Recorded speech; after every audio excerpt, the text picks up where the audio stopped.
UNLV at Colorado State, Saturday college basketball. Marco, you must love this game because it's not a marquee one. Who do you like and why? I like UNLV. We've got line value and we've got revenge, and we're going to talk about it in this game. For UNLV last Saturday, big game here in the city. I was at the game, got to watch UNLV for the first time, firsthand this year. The Thomas and Mack was rocking Saturday night. That is the biggest game they've had here in a long time for a storied program like UNLV has. UNLV played number 6 ranked San Diego State. And we've talked many times on the videos about situational handicapping, about how teams react from big games and so forth. UNLV trailed by 12 points in that game, came back, had the lead late and the ball, and ended up missing their final 7 shots of the game to end up losing to San Diego State. So as we've talked about, that was such a big game, and they let it slip away that they were going to be flat in their next game. And their next game was last Tuesday night. They played Air Force at home, big double-digit favorite, won 49-42 in a low-scoring game, but they got the win. All right, so do me a favor. So this is, sometimes in your delivery on this, it becomes problematic because you get into the minutia before you define the topic. So you're talking about a lot of things. What is going to be the ultimate point of what you're saying? The ultimate point here is that UNLV has won 5 of their last 7 games, but they're not looking impressive in the public's eyes, especially off of the last game. All right, so you think the UNLV is underrated right now, and one of the reasons you think so is the San Diego State game had a hangover effect, which caused them to not look good in the next game. And even so, if you just look at the most recent game, which is usually what the public considers the most, they didn't look great. And then if you look at them over the last 3 weeks, they haven't looked great. And you're saying that's deceiving. It's deceiving. They're winning, but they're not covering. But this is a team that, because of the name UNLV, has a little bit of a mystique to it in that conference. But they're not covering. And you talk about it over and over again, that the public just reacts to what happens to them financially. And people that have been backing UNLV the last couple of weeks, they've been losing money.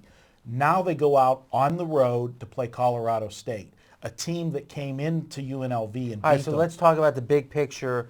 Again, we want to lead with the lead. What is the lead on Colorado State? The lead on Colorado State is this is a team that's going to get more value than they should be getting because of the first meeting. All right, so you think they're overrated specifically because of their first meeting with UNLV? They went in as a 13-point underdog and beat UNLV at the Thomas and Mack Center. Okay, so that's an impressive result. Is there anything about it that was deceiving?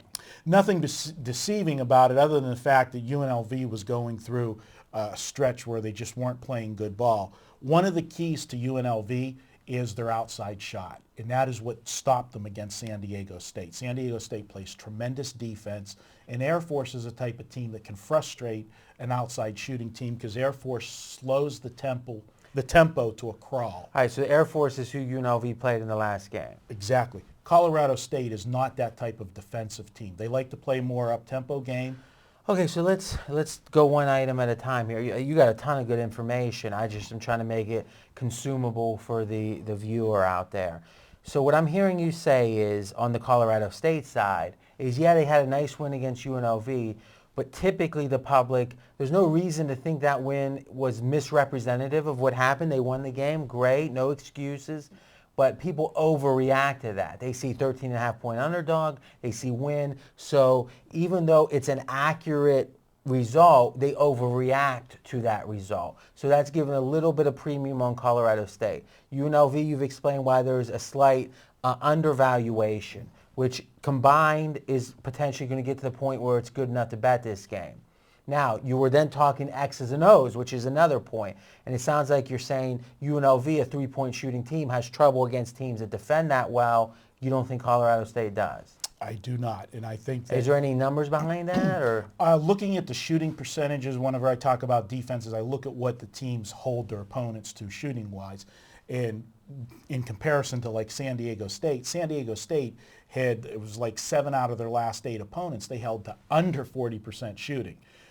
7 of the last 8 opponents for Colorado State have all been over 40% shooting, and a few of them shot 50% for the game. Now, is that, and I've never heard this before, and I'm not saying it's not an accurate approach, you're saying that you correlate three-point defense to shooting percentage? Well, just shooting percentage in general. A team that likes to shoot a lot of shots, they're going to, UNLV is a transition team. They like to play transition and they like to put the ball up. So you're going to be putting up more shots per game, and they're not afraid to take the three-point shot.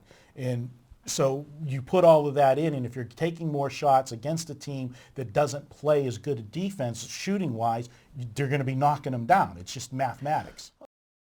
Or shooting defense or shooting percentage, your opponent's shooting percentage might be the best way to say that, is going to apply to the inside game. So there might be a team that has three really good down low players and not good guards. They're susceptible to three-point shots, but not susceptible to an inside game.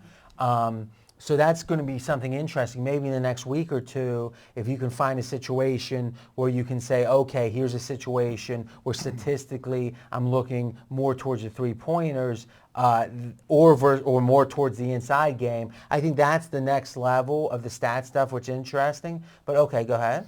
Which, talking about that, and it's key, and it was all the talk after the game, UNLV, when they came back from 12 down on Saturday, they came back with their inside game. But yet, as soon as they got the lead, they went back to firing the threes again, which is what has hurt this team down the stretch. So let me, about that game specifically, and this is, I held this question for about 6 minutes.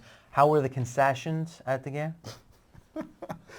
Actually rather cheap. I was actually surprised. I thought you'd have some thoughts. Well, it did. I mean, I sent the wife down, which, by the way, that was my Valentine's Day surprise gift. Was that in her getting nachos? No, her buying me tickets, getting tickets to the sold-out UNLV San Diego State game. But when I sent her for, supplies, while I was watching the game, I made her be the runner, and she came back. I actually got a lot of change. I said, what happened? Because I'm used to, at Pittsburgh, you go to a Steeler game, you got to give up an arm and a leg for, a beer and a popcorn. So what'd you get? Hot dog? The usual popcorn, pretzel, drink, That's it? No hot food? No, not at a stadium. All right. So any other thoughts?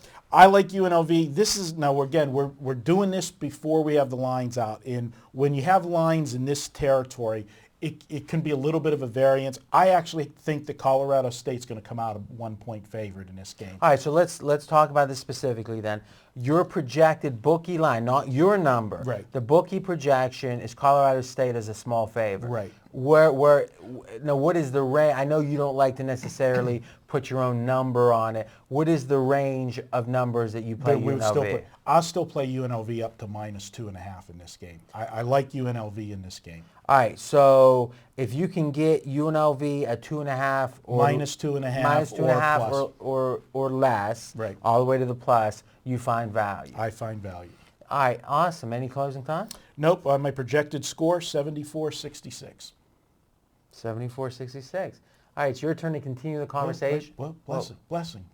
That's true. Now, how? Yeah. Oh, that's a good point. What's my record when I agree with you? Well, you know what?